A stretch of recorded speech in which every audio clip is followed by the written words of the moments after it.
अपने आप को प्रभु के चरणों में समर्पित कर दो, अपने कर्मों को प्रभु के चरणों में समर्पित कर दोगे, बच जाओगे, माया के प्रहार से बच जाओगे।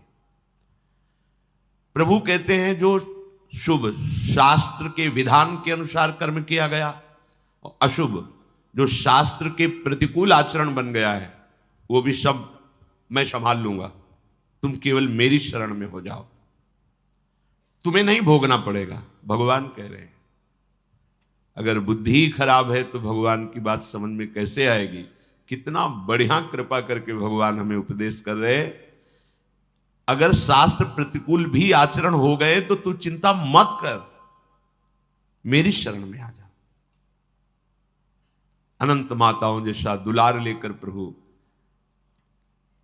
पर अपने लोग ऐसे मूढ़ हैं, ऐसी मलिन बुद्धि है कि इस बात को हम समझते ही नहीं। मैं कर लूंगा, मैं सुखी हो जाऊंगा, मैं अभी तक ये किया है आगे भी ऐसा करूंगा। व्यर्थ का अभिमान पतन का मार्ग पुष्ट करता है।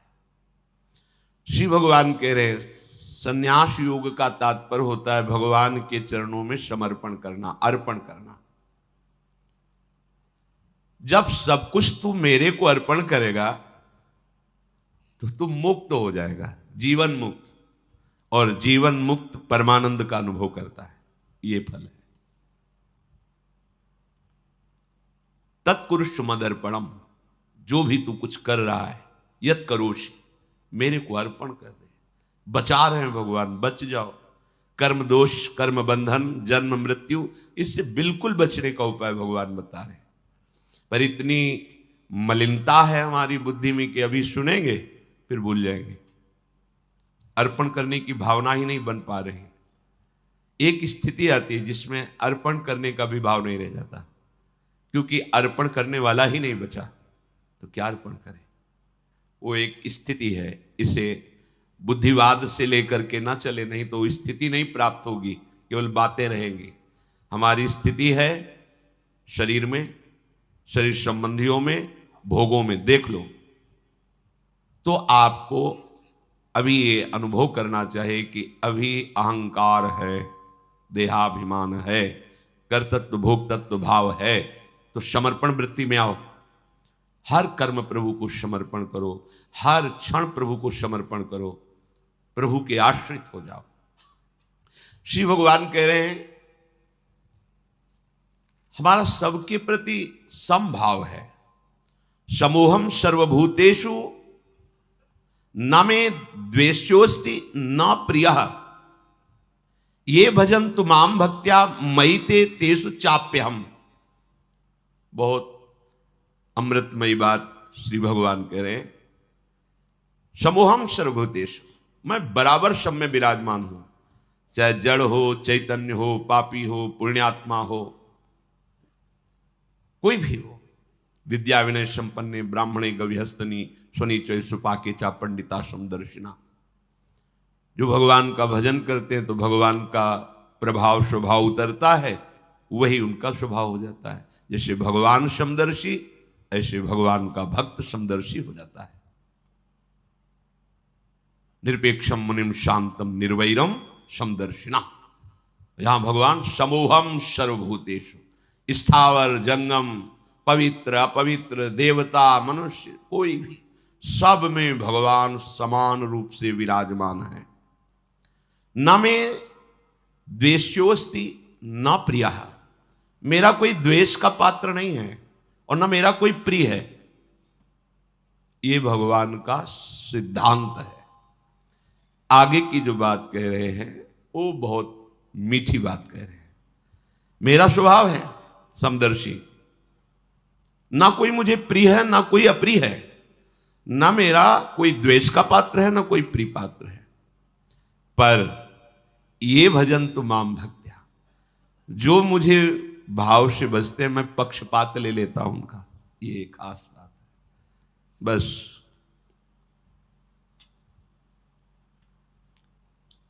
इसी बात से हम जीत गए। अगर केवल हिसाब हो तो हम कभी भगवत प्राप्ति नहीं कर सकते। कि तुम जो करोगे वही तुम्हें मिलेगा, तो हम कभी भगवत प्राप्ति के लायक ही नहीं हो सकते। पर ये बात हमें जिता देती है। ये भजन तु माम भक्त्या मयि ते तेषु चाप्यहम्, मैं उनमें प्रकाशित हो जाता हूं और वो मेरे में प्रकाशित, जो मुझे प्रेम से भजता है। अब प्रेम है कि नहीं ये तो पता नहीं, पर प्रभु के सिवा और कोई है नहीं। वही जीवन है, वही हमारे सब हैं। राधा राधा राधा, इससे जीत गए। अगर हमारे हिसाब में देखा जाए तो ऐसा कोई तप सृष्टि में नहीं है जो भगवान को खरीद सके। ऐसा कोई सिद्धांत नहीं जो भगवान को अधीन कर सके।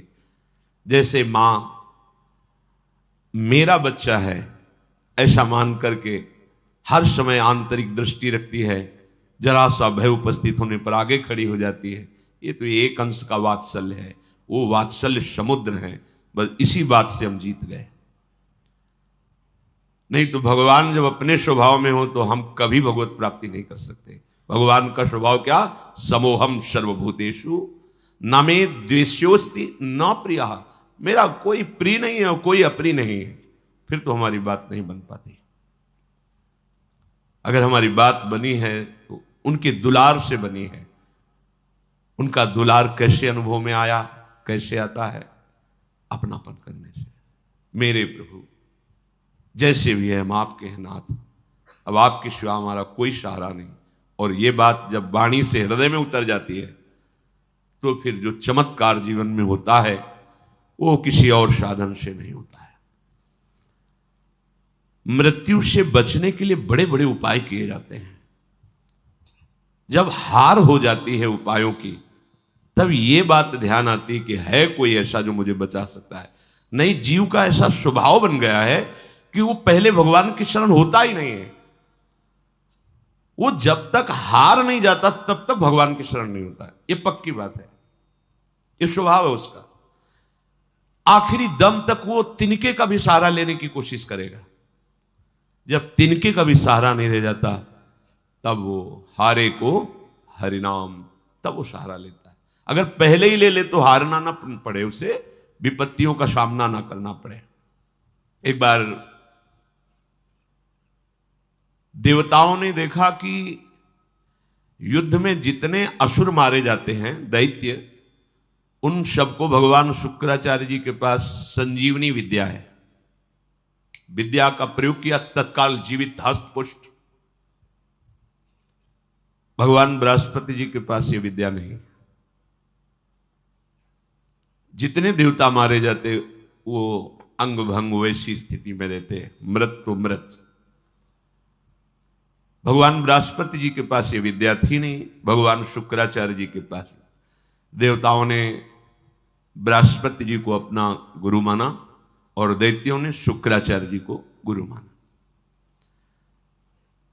अपने गुरुदेव की कहीं भी लघुता मन में भी नहीं आनी चाहिए।